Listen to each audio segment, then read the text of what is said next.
You're listening to Heritage Radio Network. HRN is food radio supported by you. Learn more at heritageradionetwork.org. This episode is brought to you by Wisconsin Cheese. We've been making cheese in Wisconsin since before we were even a state, which may be one reason why we win so many awards for it. It's what happens when a whole state dreams in cheese. Find your next favorite cheese at wisconsincheese.com.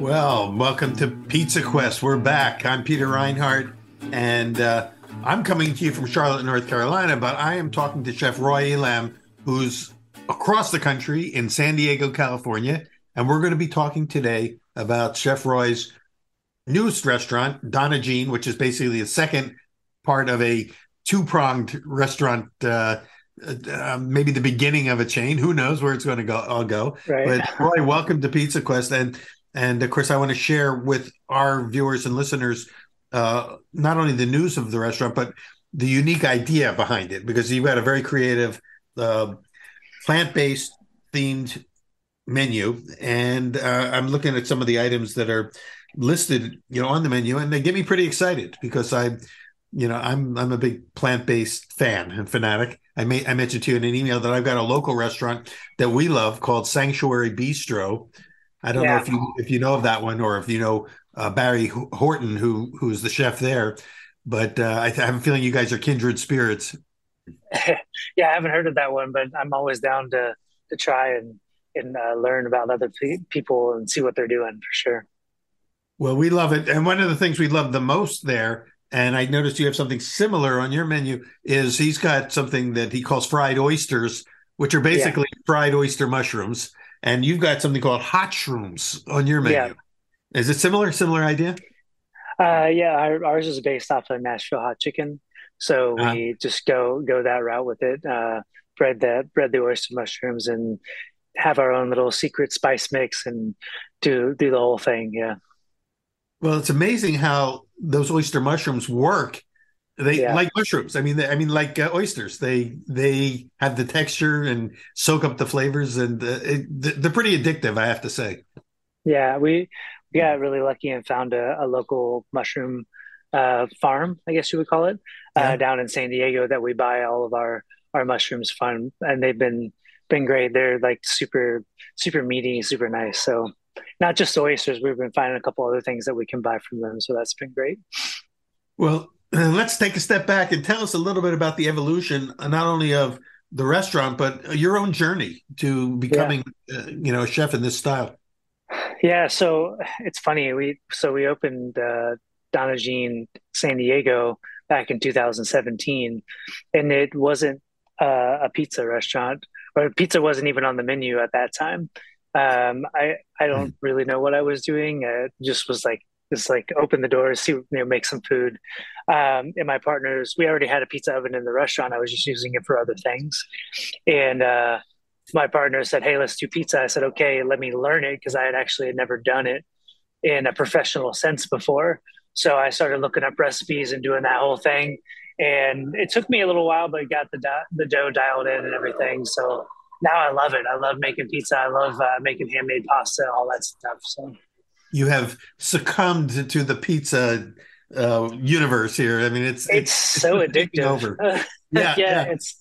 It's like I actually teach pizza classes now, and I was telling my class last night or on Monday night, I was like, it is the most difficult, simple thing I've ever had to learn.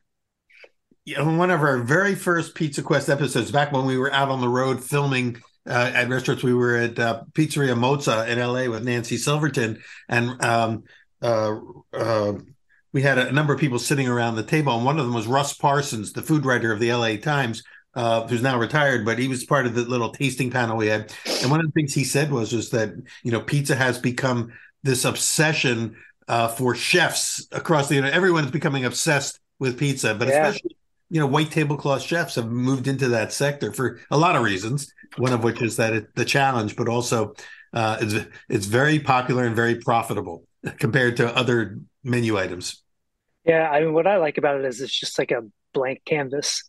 You just do nice stuff on bread, So Yeah. that's the way I look at it. Some of the people I look up to are people like, Chris Bianco and Mark Vetri, those guys who Right. they just use it as like a really simple, like, don't mess with the ingredients too much, just make it really nice. Keep it keep only a few toppings at a time. That's the way I like to look at it. Well, I see you're wearing a Bianco di Napoli cap right now, and of course they're friends. They're good friends of Pizza Quest. We love Chris Bianco. We love Rob Di Napoli, and we've had them on the show. Do you use their tomatoes on your pizzas? I do, yeah. I hope so. And now I that I've kind of mentioned the name, I hope no, you're using it because I've actually tried a couple different ones, and we're always looking for stuff that's on the West Coast, California. yeah, And I've been using the Biancos. We use the Stanislaus, the Alto Cucinos for a while, yeah. which are also really nice. But I like that the Biancos are organic and they're pretty consistent. I was actually kind of bummed. What was it, like 2 years ago? There was this huge gap. So like I talked to my produce company and I bought probably like 20 cases. I was like, let me just hold on to them. And once I ran through them, then I had to move on to something else until the new crop came in. But yeah, Yeah. I'm super stoked on the product. I really like it a lot. Yeah, there was a time when it was hard to get enough, to keep in stock, and they didn't have the supply. But I noticed now that the Bianco di Napoli tomatoes are showing up here, even in markets like World Market has them on the shelves. And when my wife sees them go on the shelf, she does the same. She just buys up everything she can that she can carry back to the house because we don't know if they're going to be there again. Well, there was a point, and I haven't gotten this call in a little while, where they would call and say, "Hey, how many do you think you're going to use this year?" So that they kind of can plan their growing and their harvesting and everything, which I thought was pretty awesome. So they're just trying to gauge their growth and everything. Exactly. Yeah. And they're trying to, kind of, I mean, the brand itself is blowing up, I think, everywhere. And of course, Chris Bianco's opened a pizza restaurant in LA again, a new version of Pizzeria Bianco. Yeah. Have you had a chance to connect with Chris? Has he been over to see what you're doing? And have you been to see over what he's doing? Not yet. I would love to. I am so busy that I don't go Yeah. out to eat much. I really Yeah. wish I would, because I don't know if you know the brand. It's Pisana or Paisana. Yes. They Yes. just opened around the corner from us in Sherman Oaks as well, and I had their pizza once at the West Hollywood location, but I wanted to try it now that it's over there, and I haven't had a chance yet. The last great pizza place I went to in LA was when the Roberta's opened in Culver City, because I never got to try Roberta's. I And didn't know I'm that they had vegan. a place in Culver City. Wow. Yeah, I'm vegan, so I just got the tomato pie, but I'll tell you, it's like one of the best. Like them and John and Vinny's off of Fairfax. It's one of the Yeah. best. I know it's just tomatoes and salt, like tomatoes and bread, but it's, man, they do it right. It's so good. Well, if you got a great crust, then everything else is bonus. Yeah, for sure. There's a really good pizza spot down in San Diego called Tribute Pizza. It's owned by this guy named Matt, and they basically just, it's the whole thing is like they do tribute to everybody else. They've had Bianco and a bunch of people there, and actually, I attribute Matt to helping me learn how to do pizza properly, because when I was learning, they have a big open kitchen, right? So I just sat at the bar and just watch them work. It's like I'll figure out the dough, but like the production side of thing, I just sat there and watched them. And we don't have a wood fire oven, but it was still cool to see how many people they were using to make it all work, and just watching the stretching and the oven work and everything. It was really cool, and they were really gracious with just letting me ask questions and whatever. So it's been I've really seen nice. their presence on Instagram, Yeah, tribute to all the time, and I'd love to get back out there. I'm on the East Coast. I'm looking for an excuse yeah, to get out to the West Coast. When I do, I'm going to have to grab you, and if I can steal you away from the restaurant for an hour or two, and go on yeah, for sure. pizza crawl. But you haven't. I mean, as you said, you didn't start with pizzas. How did you get into the kind of cooking that have you always been a plant-based guy, or did you start out doing other kinds of sort of omnivore cooking? My first real kitchen job was at Denny's. So I was Yeah. a Denny's short order diner cook for That's the probably best way like to 10 learn. years. Yeah, I always tell everybody I didn't learn how to cook at Denny's. I learned how to be fast and efficient, because a lot of it was just like assembly. Their pancake batter is just like dry mix, add water, that kind of stuff. Yeah. Although I did learn how to cook eggs. And that was like a big thing. That's like a skill, but I don't think I could probably do it anymore. I've been vegan for almost 20 years. I don't think I've cooked an egg in quite some time, Really? but it was a good starter job. And then from there, I moved on to once I left Illinois, which is kind of the area I'm from, Southern Illinois, Okay. and moved to Southern California. I started working at plant-based restaurants and just never looked back. So I feel like the first vegan restaurant I worked at was when I really started to learn how to cook, because I had been cooking at home because Midwest in the late 90s, early 2000s, there wasn't anything remotely vegan, vegetarian. Now, when I go back home to see my family, they're everybody has like an Impossible Burger or something, but Right. and the idea of vegan isn't like this weird thing that nobody understands. They'll still look at you kind of weird, but they'll at least have something on the menu for you. But yeah, moving out to San Diego, getting at the I started working at this restaurant called Kung Food, and I Crazy. actually Donna Jean is actually in the space of that restaurant, the very first vegan restaurant I ever worked in. My business partner who owned that restaurant then, he split the place in half. Uh-huh. And then there was another Italian restaurant that took over for a while. And then when they folded, he called me up and said, "Hey, I've got this space. Do you want it?" And he just remembered me from that time that I was working there. So it was kind of this weird full circle thing that worked out. It's nice when it happens that way. What Yeah. about the name Donna Jean? Where did that come from? So Donna Jean is my mom's name. So I Oh, named it after her. She, she grew up on a farm and was very much about cooking every meal. I can maybe only remember a handful of times that we would go out to eat. I think, and when we went out to eat, it was funny. Like Pizza Hut was like the fancy restaurant, so we would go to Pizza Hut to eat. So back when you could actually eat inside of a Pizza Hut, I still have like memories of the way the phone sounded there. that's funny. Yeah. But when you have a So great cook at home and you have farm fresh food, it's hard to you can't get to a restaurant that's going to do any better. no, and it was great. And we would go back to the farm in Ohio where my mom grew up. And yeah, I was there, I'd say like 4 or 5 years ago when my grandma turned 90, and they still had this, couple of little acre farm. They don't buy vegetables, they only eat what they grew.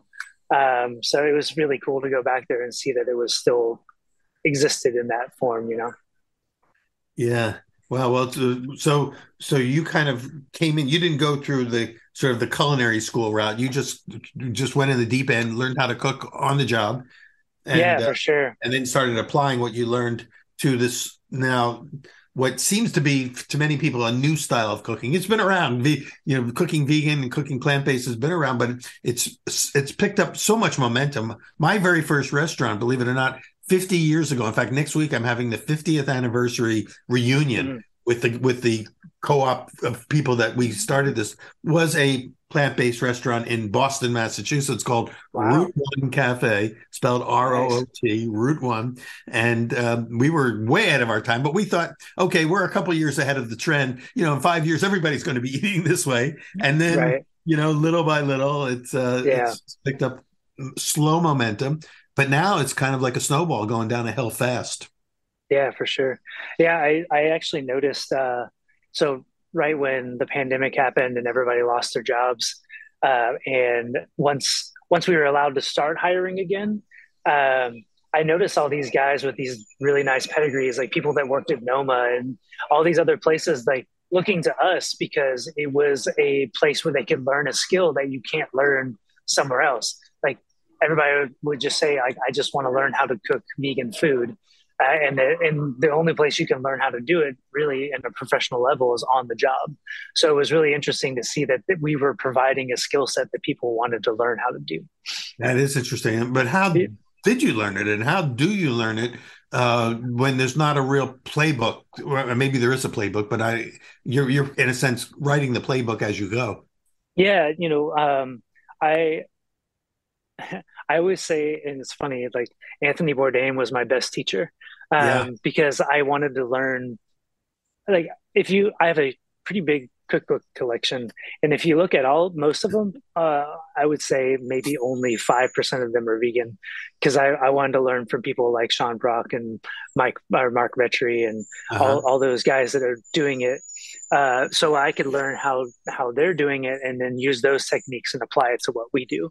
Yeah. So uh, to me, that felt like that was the best way of doing it. I used to watch Mind of a Chef and Chef's Table and all that kind Yeah. of stuff, and just taking it all in and listening to how people are doing stuff.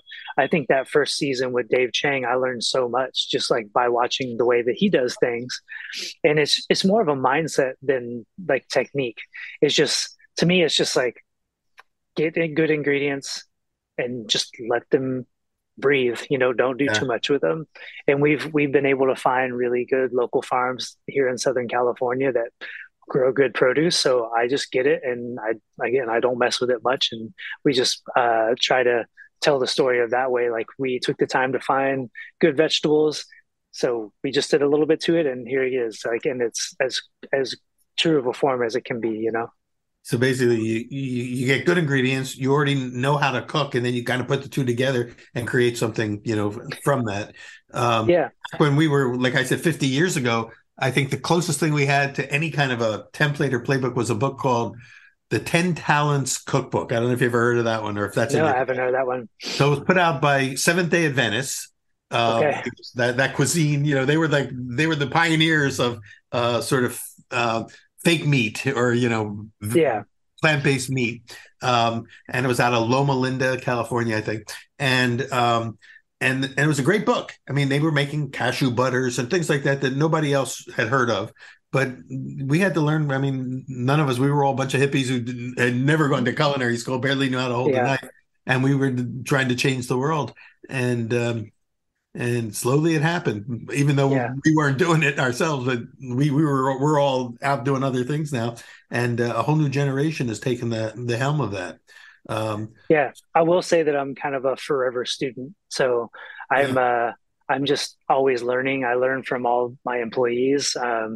Just I Once they come in, they want to learn from me, but I also want to learn from them, because most of them are coming from an Omni background. So they're able to apply their way of doing things to what we do. And I set some boundaries, just we're somewhere in the Italian Mediterranean uh, vein of the way that we cook. Uh-huh. But other than that, I'm into smoking things, grilling, doing whatever we can do to bring as much flavor out of stuff as we can do. So, and we've set it up to where we're as fully scratch as we can be. Like, we make our own butter, we make all of our dough, we make our pasta. I just recently started working with a small dried pasta company that works out of LA. Oh, But because I would love to get an extruder and everything, but I don't have an extra, $10,000 or whatever to right. to do it all right. But we That'll be a we Norma Jean 2.0 down the right. road. Yeah, I would love to do all that kind of stuff.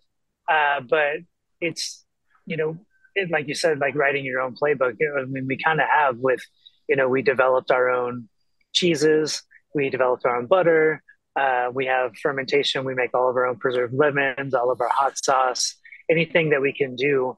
I have another separate business partner that's a business that we started that's tied to Donna Jean, but it's separate, called Scratch House, that we started making our own cheese, and then we moved it into this commissary kitchen thing. Uh, So it's kind of expanded past just making mozzarella for the restaurant into a couple other different things. So we make our own Parmesan, we make our own mozzarella, we make a couple different other kinds of hard cheeses, goat cheese, and it's either white bean or potato starch or cashew based. So that's been a whole project that it's beyond my scope of how to do it. My partner is like the scientist behind all this stuff, and I say, hey, I want this, and he's like, no problem, I'll figure it out. so does Scratch House serve as the commissary, so to speak, for Donna Jean? Yeah, for our cheeses and our fermentation projects. Now, it was all stuff that started in the restaurant, but we grew it to this separate thing to kind of build it as a small retail arm, but also take some of that heavy prep out of our kitchen and move it into another kitchen. So now he's servicing both Donna Jean's, and he's doing a couple other smaller restaurants, got a couple small grocery stores and that kind of stuff. So it's been a really cool project, and it's fun to see how it's evolved from the first day of putting a pizza on the menu with our own cheese and what that was to what it is now. Well, I want to get into. I know you have a nice array of pizzas on the menu aside from other things, but and I want to get into that. But maybe we'll talk about that in part two and segment two today. But since you mentioned mozzarella cheese, let's talk about cheese for a while, because I think that's one of those sort of mystery areas for people who are not vegan or Yeah. oriented in vegan stuff. How do you create cheeses like mozzarella? And you mentioned cashew. Is cashew sort of the best base nut for that, and why cashews? I think so. I mean, well, that's I've heard somebody say it's like vegan fatty gold, right? It's just you're just taking one kind of like fat and protein source and molding it into what you want it to be. So the way that they do it at Scratch House is he uses as many traditional cheese making processes as he can to take those cashews, or now white beans, and turn it into a product that's very impressive. A lot of people won't even know if we don't tell them that it's plant based. Is it kind of similar to making tofu then? Do you have to make a milk and then curd the milk and then I don't know that he curds it so much. For our mozzarella, it's kind of like a cookout process because he uses some tapioca starch, some coconut oil, a couple other things to kind of make it into a not necessarily a paste, but it turns into this like very like I said, I watch all these shows and watch people how they make it, and it kind of turns into that kind of pulley kind of thing. uh-huh. And the coconut oil will help it with the spread and the melt when it's cooking, because coconut oil stays solid when it's cold, and as soon as Yeah. it gets hot, it just spreads it out and just kind of gets that like melt and that pull on it a little bit. So it's been, like I said, it's been really impressive to watch him kind of figure it out from the humble beginnings to where it is now. It is interesting. Is cashew? Well, first of all, I did have this one question about cashews. Do you have to cook the cashews, like roast the cashews first, or do you use them in the raw state? You use them from raw, yeah, yeah. And Everything is used from raw cashews.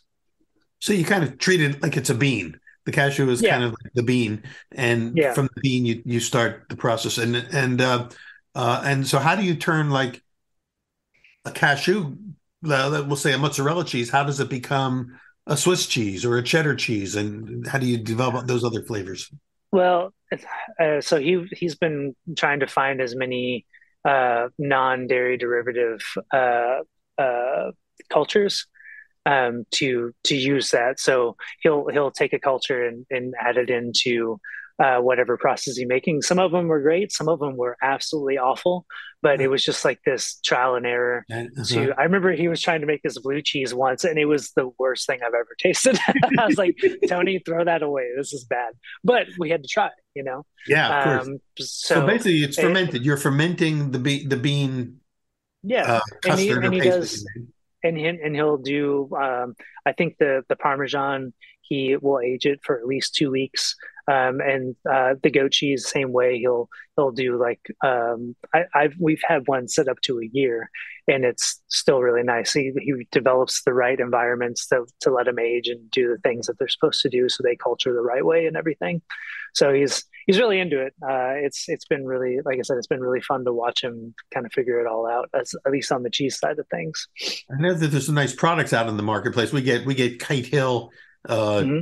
cheese products, uh, and I don't know if the process is the same. If everybody has their own proprietary sort of technique for how to do it. It sounds like you've created your own in-house version for how you're making your cheeses. It's not out of some generic cookbook that everybody's using. Yeah, I think that one for sure was. I know when Tony was developing the recipes, it was reading more science journals than recipes, Yeah. and just like figuring it out how starches work together and how binders work and all that kind of stuff. So he spent a lot of time just reading those kind of things to just kind of create his own process, which has been super impressive for sure. So cheese is one part of the menu, and obviously not the whole part of your menu. What are Mhm. some other key components to the Don and Jean menu that, again, becomes the base note or the foundation for building out the menu items? So for it, like I said, was we work with a lot of local farms, so I look at what they have. And so our tagline is pizza, pasta, vegetables, right? So I kind of stay within that realm. Um, as far as the pizzas go, those six pizzas on the menu, I know they're all home runs. Um, I've kind of taken that Bianco mindset of like he's had the same six pizzas since 1980, whatever, Right, right. and just knows if they work, and he just goes with them. So the six that we have on the menu, I was like, these are great. I'm not going to mess with them too much. I think in the pasta area, I get to play a little bit more with using the seasonal ingredients, and then we try to fold in and out different just vegetable dishes. Like right now, we're doing broccolini with romesco and pickled raisins and dukkha. So that's a nice little vegetable dish. And I find out what vegetables people really go for. And right now, broccoli, people love that stuff. People love the snap peas. Once we get into summertime, fresh, like really nice fresh tomatoes will be good. Um, I yeah, just kind of love seeing what everybody does. We'll do farm tours and see what's growing. Try to go to our local markets as much as possible to see what's going on. To So you're try to let constantly that adjusting. go. Yeah, we change the menu probably at least four times a year, sometimes twice within the season, especially in Mhm. spring and summer, because a lot of cool things come up. I've gotten it to the point where our menu is only about 18 to 20 items, so there's not a whole lot of room, but I do like to try to keep things fresh and if there is something that one of my farms is like, hey, I have a lot of this. Do you want to use it? I'm like, yeah, let me figure it out, and I'll fold it into the menu as quickly as I can. That's cool. So you got relationships with the farmers, which is sounds like a big part of what's going on really in the sustainable food movement is the relationship between chefs and farmers. I mean, it started back with predates Alice Waters, but Alice Waters is the face of that whole movement. Yeah, It for sounds like sure. you're kind of off of that tree and taking it Yeah, down. I think it's a good way to do it, because like if you think of just like the plant-based movement as a whole, it's a lot of it is about reducing your footprint. So why Mm, would I want to pull produce from the other side of the country when yeah. it's all grown in my backyard anyway? And what's also been great about it is when there's like these E. coli breakouts or whatever, I'm like, I'm good. I'm getting all my produce from Escondido when like the stuff from Arizona or whatever has been affected. I'm like, don't worry about it. My romaine is cool. Yeah, right, right, right. Well, So I well, mean, our customers ask, and I'm like, yeah, we get it from the farm just up the road. Everything's good. We don't have to worry about it. and do you try to stay what's the word, certified organic, or is organic sort of an aspiration? Is everything on the menu organically grown, or do you have to sometimes step away from that? Um, it, so I'm not so much tied to the organic label. I just will talk to the growers because some of those guys they just don't want to pay for the certification because it's expensive. So they've been growing that way for a really long time. But some people live and die by that stamp. I've worked at a couple of restaurants where they would only buy organic, even if it had to come from Holland. I'm like, well, that's kind of against the whole thing, right? You kind of, yeah, So it's like kind of for like yeah, trade-offs yeah, there. for me, yeah. So for me, I would rather just talk to the people and find out how they're actually growing and being like, okay, cool, I'm okay with that. Yeah. So that's important to me. Like I'm not tied to the organic label. Well, it sounds like number one, you've got your relationships with your farmers, so that's a big part of it. And did you have to establish new relationships when you opened the Los Angeles branch? Yes and no. I'm actually working to get some of this stuff from the farm in San Diego to my LA location because I just really enjoy what they grow. They're Uh, called JR Organics. If you're interested, they're just like yeah, this really good always. little family owned farm. So just like for example, we have on our menu we have this salad called the really good salad, and their lettuce is kind of the base of it, and what makes it like super, to me, just like super special. And it's just like all their small leafy romaine. And when I opened in LA, I couldn't. They don't deliver that far up, so I had to find another spring mix, and it's good, but it's not the same as what I was getting from JR. So now I'm going to be trucking it up myself from San Diego and taking it to the restaurants just so I can use their stuff up there too. Because the farthest they'll come up is Mar Vista, which in LA it might as well be another country sometimes because it takes so long to get to other parts of the town. Well, I know there's got to be everywhere. There's good farms if you can find the relationship, and if you can get to them and be in relationship with them before somebody else buys up the whole field. No, there's some great farms, from the Santa Monica Farmer Market that I've worked with in the past. But there's just something about what they do at JR that I really want to just try to utilize their stuff as much as possible. Well, you mentioned that it's basically pizza, pasta, and vegetables is the core of your menu. It's all built around those three sort of hinge points. We want to talk about pizza. Why don't we take a little break? We'll come back. We'll focus a little bit on some of the inventive pizzas that you're doing and how you do them when we come back for part two. But before we break, I noticed that one of the things I saw on your menu is a porcini bolognese.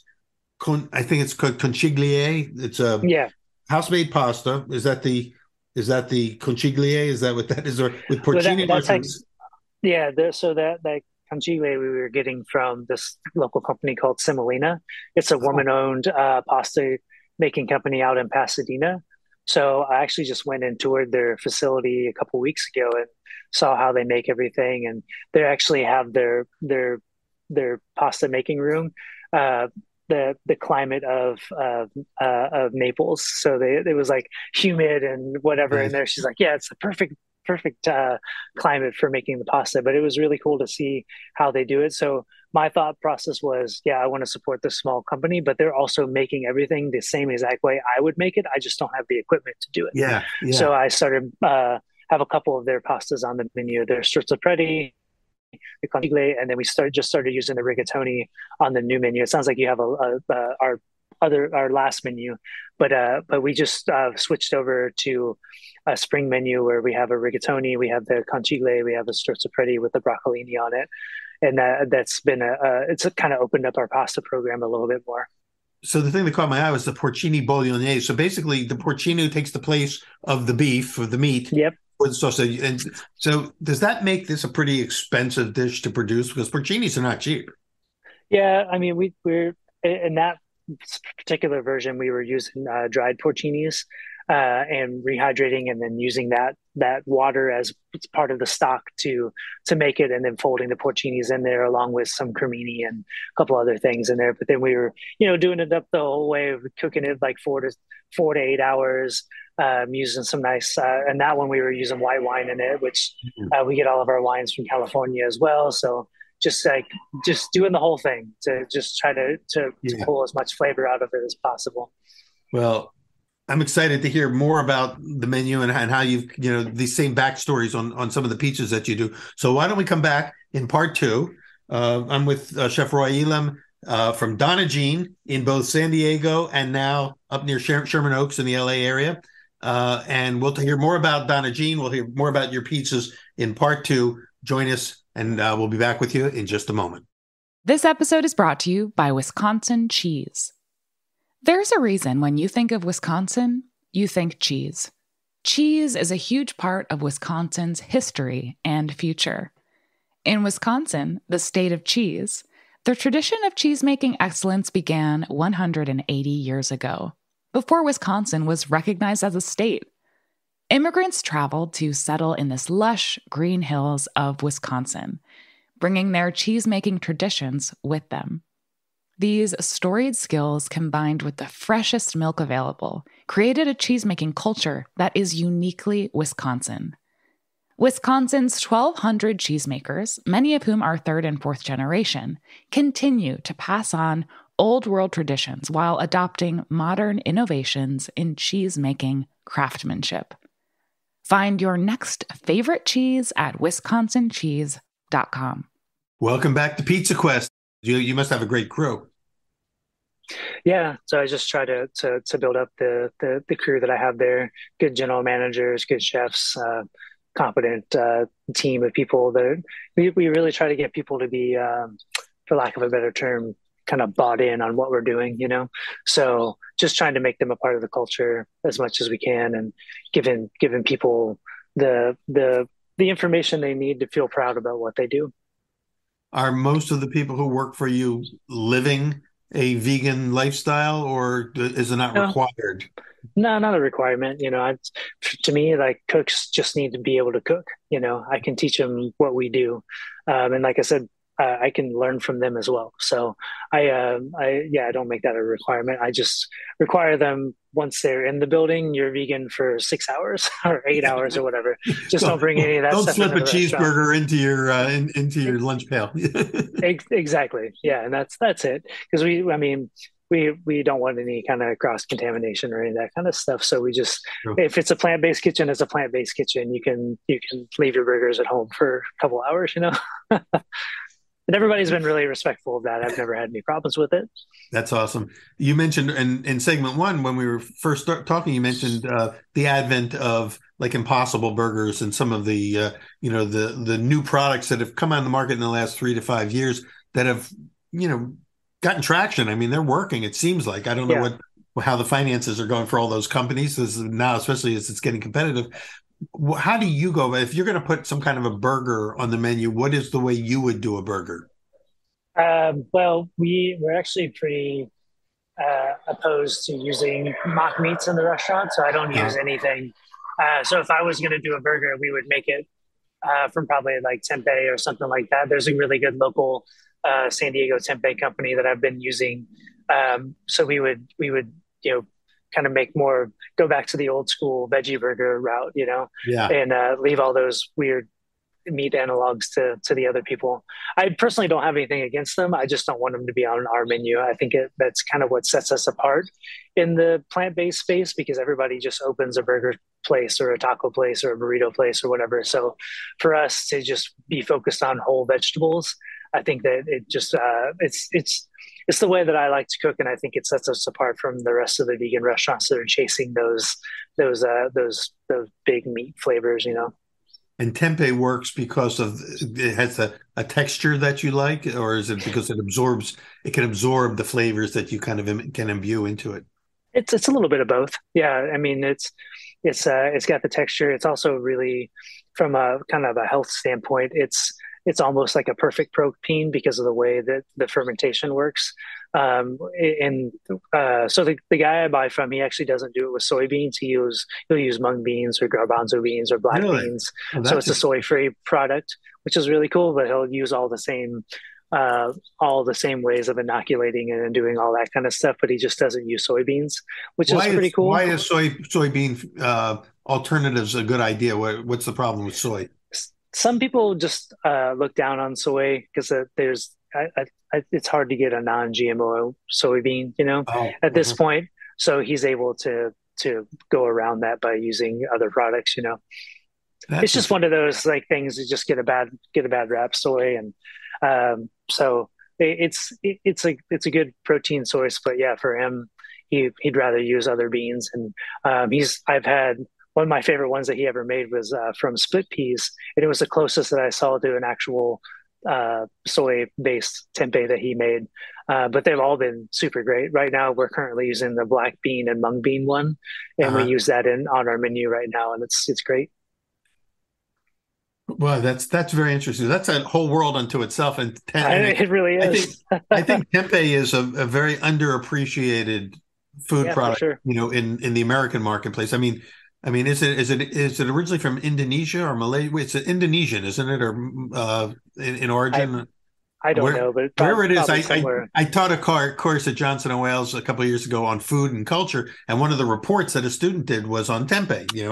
And I think my recollection was that it originated, I think, in Indonesia, and it's basically the primary protein source of food for that entire population. And so I'm thinking, wow, if it can work for a whole, nation of people, and we see it pop up here and there. I mean, it's been around, since I had my restaurant 50 years ago. We knew about tempeh, but it was Yeah. so hard to get people to try it and buy Yeah. into the idea of it. I mean, it looks weird. It's got this kind of white mold around. It's almost like a camembert or brie cheese on the outside. Yeah. But yet, Yep. your restaurant, I think one of the things I'm seeing as a theme in your restaurant is a real passion for fermentation, that you're doing a lot of fermented based foods. And can Yeah. you talk a little bit about fermentation in terms of your development of flavor? Yeah, I think that's just it, is that it develops flavors in a way that you just can't get any other way, you know.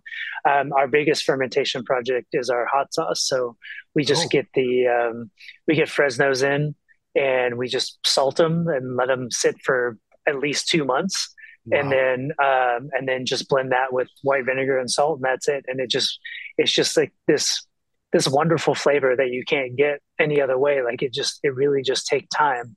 And I think that's why I love the art of making pizza so much, is that time is an ingredient, you know?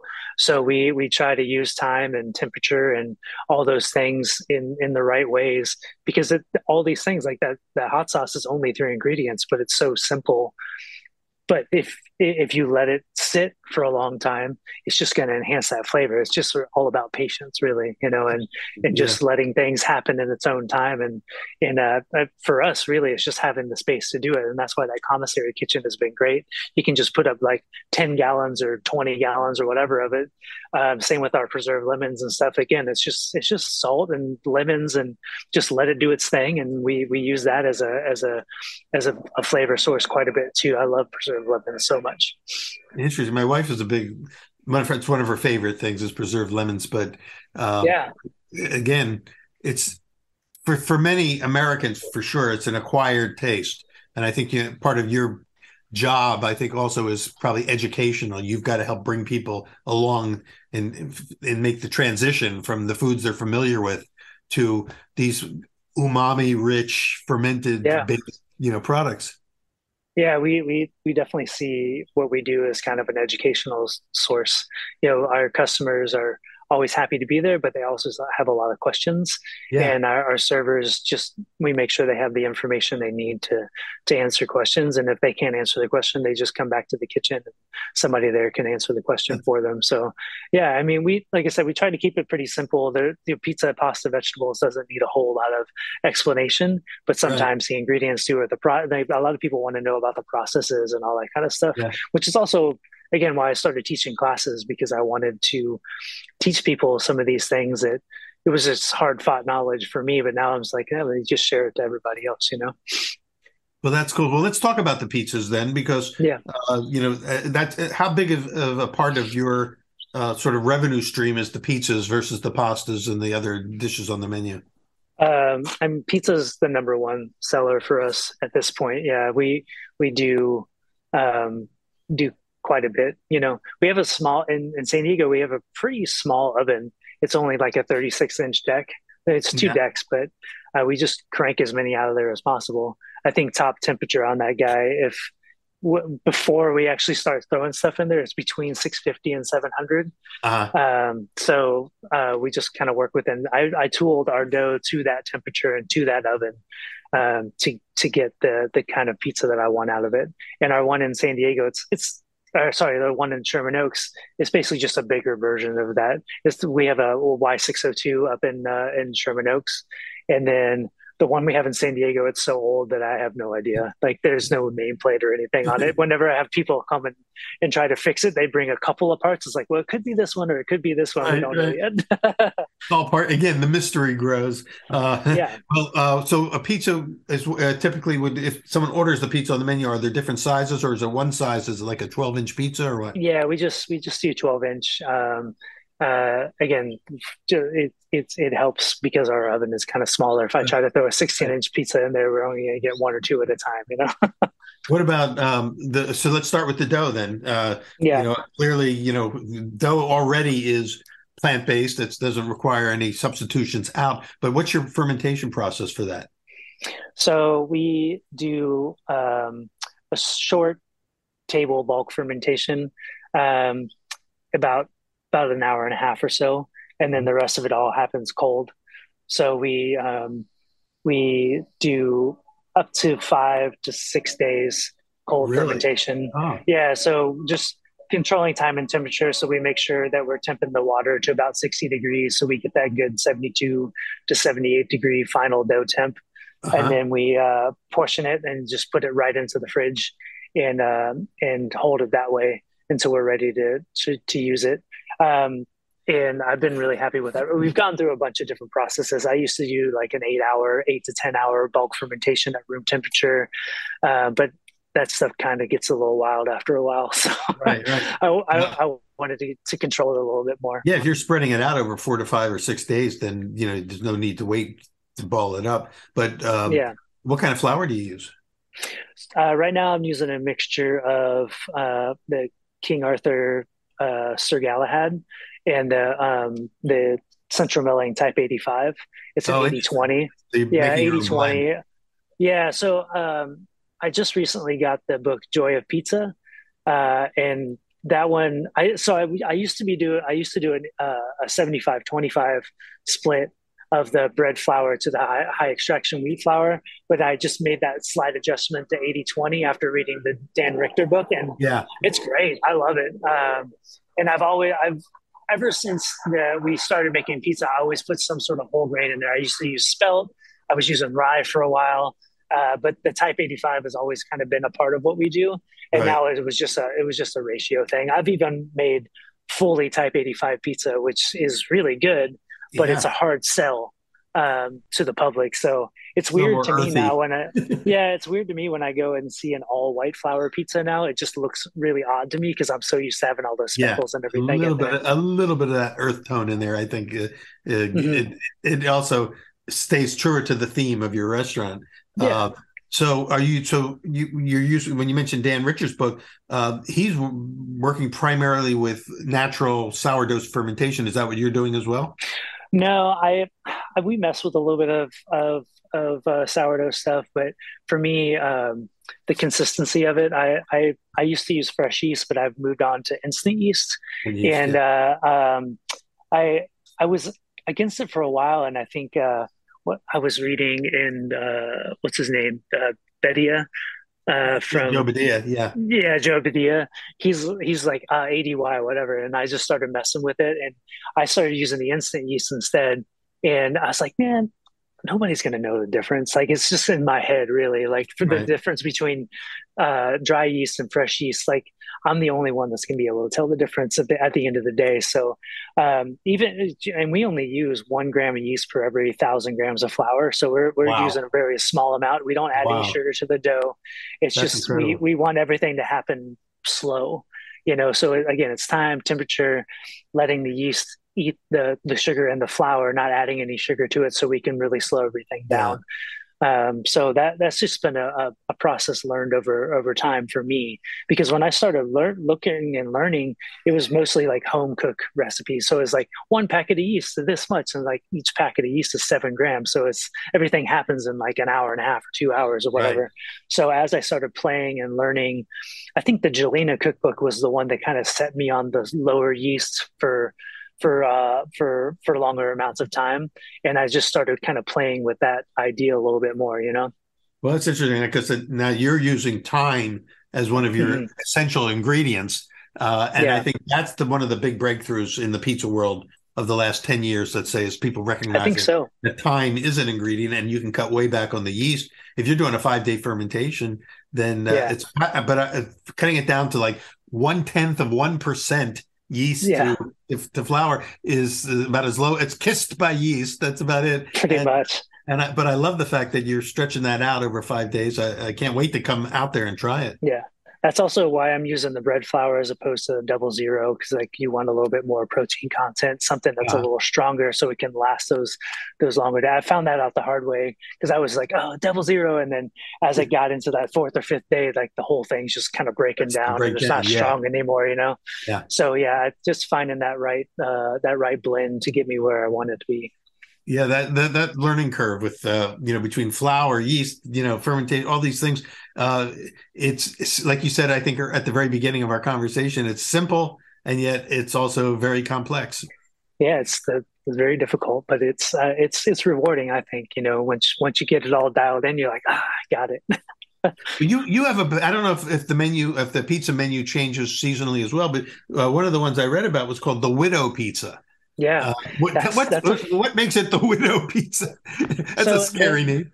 yeah, it was originally called the Black Widow because the sauce we use on it is a black garlic and smoked date puree, and it's kind of like a barbecue pizza, but it's very I don't know, it's a very unique looking pizza because it comes out and the sauce is almost completely black, and then Wow. we put our house made piccata on it, some chili peppers. We make our own pickled from Fresno peppers, a little bit of red onion and kale. It's just like this really kind of stark looking pizza when it comes out to you. Very gothic We sounding. yeah, You we call it the actually named goth. it. Yeah, we named it the Black Widow at first because as we were developing the pizza, my chef at the time is now the guy that owns Scratch House was telling him this story about how he thought there was a black widow in his garage and it like scared him to death and it was like coming down from the ceiling. I was like, all right, cool. This pizza's called the Black Widow, and It's we shortened it to inspired. Widow. Yeah, but yeah, it's just inspired the name. All of our pizzas now are named after some sort of like musical reference. So I shortened it to the Widow. So like that story of the Black Widow is still there, but then there's also the song called "The Widow" by this band called the Mars Volta that I really love, Oh, and it's kind of plays into the music theme of it as well. that's interesting. Now that's a reference I never would have caught because that genre has passed me by. But that's it. But I think what it points out to us is the way we connect to our food is Yeah, on so many different levels, and being connected to it, no matter what the way you got into that, gives it more meaning. When you're making it, when you're eating it, when you're thinking about it. Tell us yeah. the backstory on the Thunder Kiss 65. Yeah, so that one is our white pizza. So White Pizza, Thunderkiss 65 is a song from a band called White Zombie. So I was just like kind of 6 degrees of separation Where have there, I been all these years? I'm missing all these bands. Yeah. But that one is slightly inspired by Bianco. That's where the pistachios came on the pizza. Uh-huh. But then we use a white wine garlic cream sauce. That one's cashew based as our base. And then think of it kind of as like a white wine bechamel kind of situation that goes on the Uh-huh. pizza, and that reduces in the oven with our mozzarella, ricotta, and a little bit of spinach. And then when it comes out, we get this really nice local lemon infused olive oil, and that goes on top as the finisher. And that's a good one. That sounds That fantastic. one's been on the menu for quite some time. That's actually sounds really exciting to me. I'm on a white pizza kick right now myself, Yeah. and a little bit of a tarte flambe kind of feeling to it as Uh, well. But so that's when I come out there, that's definitely one I'm going to want. If it stays on the menu, do you keep those on?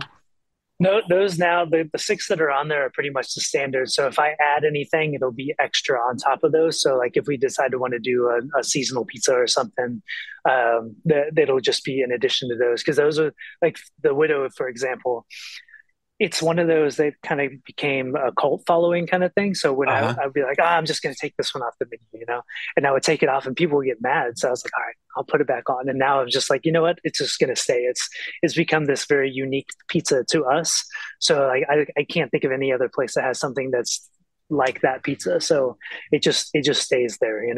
Yeah, I mean that one it's got to be now it'll be an instant classic basically for you guys. Tell us about a couple others that I don't know about So that are yeah, so the out there. Bronx pizza that's on there, it's like kind of a tribute to just like the New York style cheese pizza. The Yeah. Bronx is also a name of a band that I like, so it was kind of like a Wow. two pronged situation there. But I just wanted a kind of a blank canvas pizza. Again, this is also inspired kind of by looking at Joe Badia's menu because he's just got that one big, just tomato and cheese pie. So it gives room for people to add a few toppings to it if they want. We don't do a build your own, but I have a spot on there like if you want to add a couple toppings or whatever. So it kind of gives people a blank canvas for that. Then the Killer Queen is just like an amped up margarita. So Uh-huh. we add the chilies to that, our Parmesan, a little bit of oregano, and then the Four Horsemen is kind of our four cheese pizza.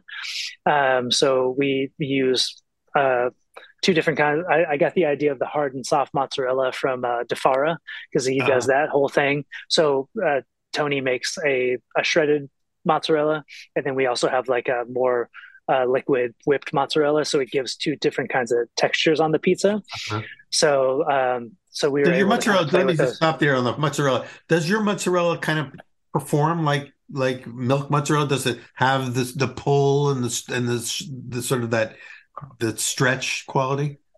If you're looking at it to like kind of be able to pick it up and have this foot long string or whatever thing, it doesn't really do that, but it's got like a very similar mouthfeel. It, Uh-huh. it it kind of fills in all those gaps of what you would be looking for a cheese for sure. Okay, so but we're not, it's a bridge too far to expect it to be able to stretch out into Yeah, a for sexy sure. little thread of cheese. Yeah. Exactly. That's right. Well, we go for flavor. That's more Yeah. important right now. Any tell us about one more pizza on the menu, Just trying to and think then of let people what just get in their car and come out there. yeah, for sure. I'm trying to think if I missed any of them there. Oh, the Fungazi. So that's just like our mushroom pizza. So Fungazi, there's a band called Fugazi, which I love from Yeah, the 90s hardcore scene. I But that remember one that. we tried to make a super mushroom pizza. So that's why it's got roasted mushrooms and it's also got duxelle on it. So it's just like a Oh, reduced kind of mushroom flavor bomb with shallots and white wine and all that kind of stuff on there. So I love that pizza. that's a That one's mushrooms to the actually max. Yeah. yeah. So that we're probably on like the third or fourth variation of that pizza, and I'm really happy where it is now. So Yeah, I would think that, at your restaurant, it'd be essential to have a mushroom pizza, yeah, for a sure. So there's Fungini's. always been some sort of variety of a mushroom pizza on there, but I'm really happy where this one is now for sure.